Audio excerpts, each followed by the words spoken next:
This is similar to what people do in the movie Inception. It is a skill that can quickly be learned by anyone.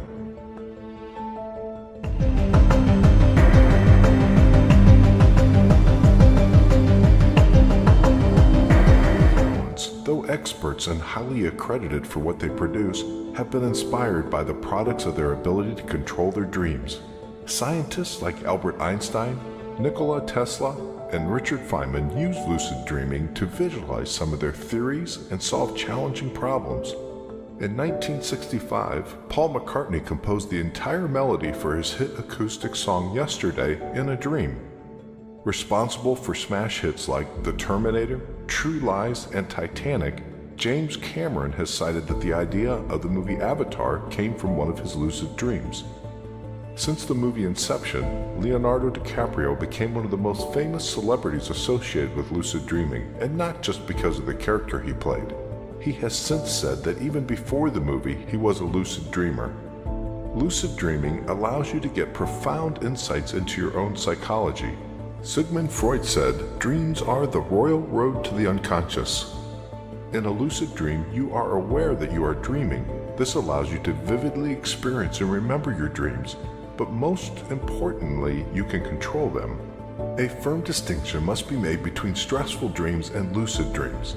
On the one hand, the first one can imply you are dreaming that you're late for a very important meeting, and when you finally arrive, everything is closed and no access is granted. A lucid dream, on the other hand, can feel incredibly real and may have the same effects on you as if it actually happened. Basically, you are aware of dreaming in the moment, and sometimes you can also take action in such dreams and direct them as a genuine screenwriter. There are two main aspects of the brain that are held responsible for such lucid dreaming states.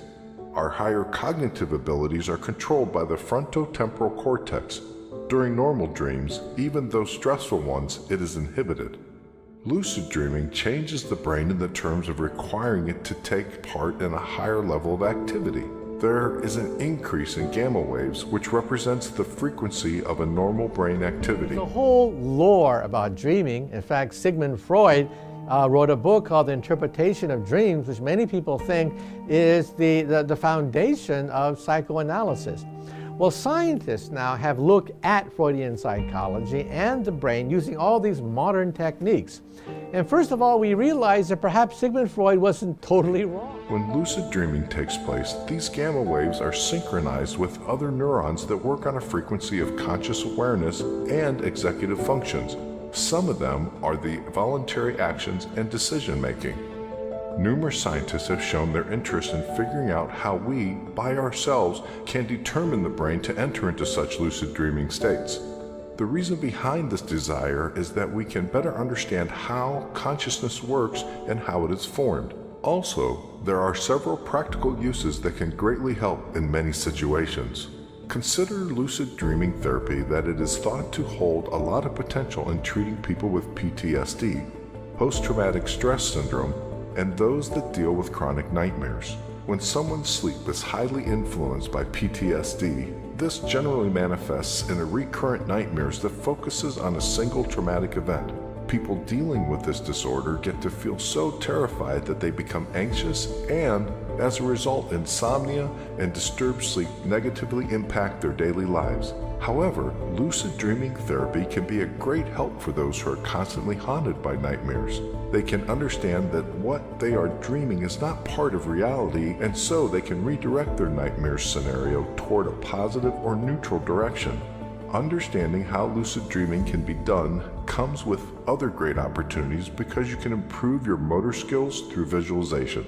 Many fields use this technique, which has proved to greatly improve performance in sports, music, and even in the medical field. People can actually rehearse their motor skills by using mental imagery in the process of rehabilitation. After the nervous system has gone through a serious damage, they recover their healthy hand control and that of other motor tasks. This works because imagination works. Hey everyone, welcome to Real Biz. I'm Rebecca Jarvis, and on our radar today, your dreams. Guess who came up with Google in a dream? Larry Page. I woke up literally with a dream. It was kind of a strange dream. It went like I think I could download the entire web onto some old computers that were lying around. And that would probably seem pretty crazy to most people, but I stayed up a couple hours in the middle of the night doing some math, and it seemed actually pretty plausible. And you know the rest. And that became... Well, you tell them there's going to be a lot of fun. They've been missing the movies. You explain to them that a dream might be a wake-up call to open your inner sight and see something beyond the obvious. I'd like you to get comfortable and relaxed. Let the drum make it easy to go on a dream and bring back gifts. We're entering the dream states. Let the drum make it easy. How do you know if a dream is a wake-up call? Well, your feeling's going to tell you. The first thing to think about when you have a dream, when you remember something, is how do you feel about it? Do you feel good, bad? Does it feel urgent? Does it feel personal? Does it feel blah? That's going to tell you whether you should do something with it. The next thing to do is run a reality check. Say to yourself, what do I know from this dream the rest of my life? How does it relate to my life? I'm running away. Where do I do that in the rest of my life? I'm Superwoman. Where could I claim that power and be Superwoman in some way in my everyday circumstances? You ask yourself, could any of this play out in some way in the future? Because, Rebecca, one thing we need to know is dreams are forever coaching us on challenges and opportunities that lie ahead. And if we can catch those messages, we can make better choices. That's how it begins. Point that the sailor does not control the sea, neither does the lucid dreamer control the dream.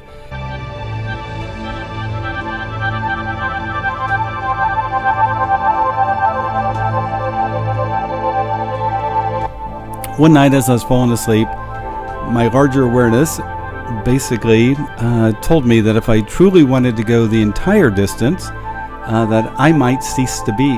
And this experience occurs and then comes to an end, and now I'm standing next to a guy in a robe, and I said, "Was that a lucid dream?" And he goes, "Oh no, to enter a lucid dream, go here." And I step into the space that he indicated, and then all of a sudden I'm going through this tunnel of light, and I was talking to this one gentleman who seemed very knowledgeable and all, and we're having the kind of this spiritual conversation, and I told him, "Boy, this is a very long, stable lucid dream."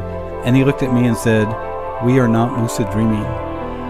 I came to a point where I realized that the lucid dream was a creation of my beliefs, expectations, focus, intent, and the larger awareness. A regular dream was a creation of my larger awareness and my own mindset, my own beliefs, expectations, focus, intent.